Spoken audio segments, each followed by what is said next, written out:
સરકાર કરોડો રૂપિયાની ગ્રાન્ટ આરોગ્ય પાછળ ખર્ચે છે, પરંતુ હજી સુધી ગીરગઢડા સરકારી હોસ્પિટલમાં પ્રસૂતિ બાદ ધાત્રી માતાને જમવાની વ્યવસ્થા પણ આપવામાં આવતી નથી. છેવાડાના વિસ્તારોમાંથી આવતી સગર્ભાઓને પ્રસૂતિ વખતે ખૂબ જ મુશ્કેલીનો સામનો કરવો પડે છે. બીજી તરફ સગર્ભા અને ધાત્રી માતાઓ સરકારની વિવિધ યોજનાઓથી પણ વંચિત રહી જાય છે. ગીરગઢડા સરકારી હોસ્પિટલમાં પ્રસૂતિ બાદ મહિલા દર્દીઓને સરકારની ગાઈડલાઈન મુજબ જમવાની વ્યવસ્થા કરવામાં ન આવતા પ્રસૂતાઓ અને તેમના પરિવારજનોમાં રોષની લાગણી ફેલાઈ છે. પ્રસૂતિ દરમિયાન પણ ડોક્ટર હાજર ન હોવાના કારણે નર્સ દ્વારા પ્રસૂતિ કરાવવામાં આવી રહી હોવાનો ખુલાસો પણ પ્રસૂતાઓએ કર્યો હતો. આ બાબતે ગીરગઢડા સરકારી હોસ્પિટલના અધિકારી સાથે મીડિયાએ વાત કરવાનો પ્રયત્ન કરતા ફરજ પરના અધિકારી પાર્થ સેતાએ આ બાબતે કોઈ પણ પ્રત્યુત્તર આપવાનો ઇનકાર કર્યો હતો અને પોતાની જવાબદારીમાંથી છટકી રહ્યા હોય તેમ દરવાજો બંધ કરી અંદર જતા રહ્યા અને દરવાજો અંદરથી બંધ કરી દીધો હતો.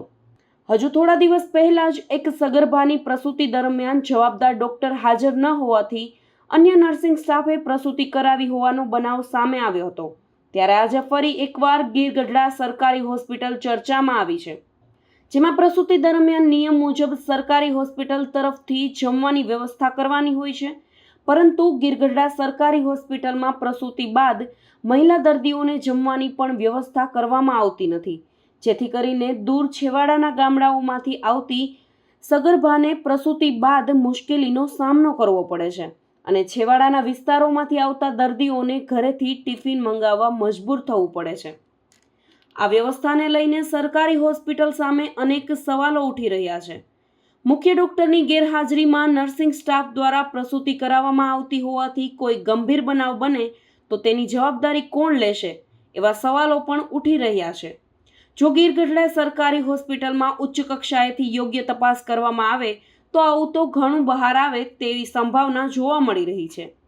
શું ઉચ્ચ અધિકારીઓ આ બાબતે યોગ્ય તપાસ કરી કાર્યવાહી કરશે કે પછી આંખ આડા કાન કરી ભીનું સંકેલવાના પ્રયત્નો કરશે, તેવા સવાલો તાલુકાની જનતામાંથી ઉઠી રહ્યા છે. બેન, કેટલા દિવસથી તમે અહીંયા એડમિટ થયા છો? ઓકે, અને ડિલિવરી ક્યારે થઈ? કાલે 3 વાગે એડમિટ થયા અને 3:30 વાગે ડિલિવરી. પછી તમને અહીંયા હોસ્પિટલ દ્વારા કંઈ ટિફિન સુવિધા આપવામાં આવે છે કે નથી આપવામાં આવતી? નહીં, અમે તો ઘરેથી મંગાવીએ. ઓકે, આપવામાં જ નથી આવતી. આપવા આવ્યા હતા એક વાર રાતે તો અમે મંગાવી લીધું, પછી રાતે આવ્યા નતા એમ. બેન, તમે અહીંયા કેટલા દિવસથી એડમિટ છો? 10 વાગ્યાથી. આજે? આજ રાતના. તો સવારમાં કઈ નાસ્તો કે ટિફિન કે કઈ એવું આવ્યું છે? આવ્યું નથી, હું ઘરેથી લાવી છું. ડિલિવરી ક્યારે થઈ છે? 10:30. ડિલિવરીમાં ડૉક્ટર સાહેબ હાજર હતા ખરા? હા, ડૉક્ટર સાહેબ હતા, નસાણ બેન બધી હતા. ઓકે, એટલે અહીંયા ડૉક્ટર સાહેબ હતા કે નર્સ બેન દ્વારા ડિલિવરી કરાવવામાં આવી? નર્સ બેન. ડૉક્ટર સાહેબ હાજર હતા?